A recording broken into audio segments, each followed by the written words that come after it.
BRS TRS party working president మాజీ మంత్రి కేటీఆర్ గారు రెండు పర్యాయాలు అధికారంలో ఉన్నప్పుడు బీసీల మీద లేనటువంటి ప్రేమ అధికారం కోల్పోయిన తర్వాత బీసీల పట్ల కపట ప్రేమ చూపడం అంటే మరొకసారి బీసీలను మోసం చేయడానికి మాట్లాడుతున్నటువంటి మాటలని మనం అందరం కూడా ఒక్కసారి గుర్తుపెట్టుకోవాలి.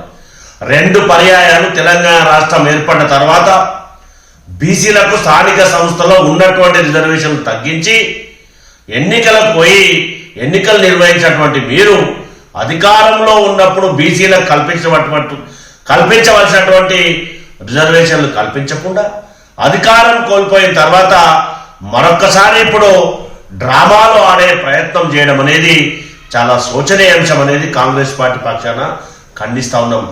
మీకు చిత్తశుద్ధి కనుక బీసీల పట్ల ఉన్నట్టుంటే బీసీలకు మీ పార్టీ అధ్యక్షులను కానీ వర్కింగ్ ప్రెసిడెంట్లను కానీ ఎందుకు చేయలేదో మీరు యావత్ తెలంగాణ సమాజానికి సమాధానం చెప్పాలి.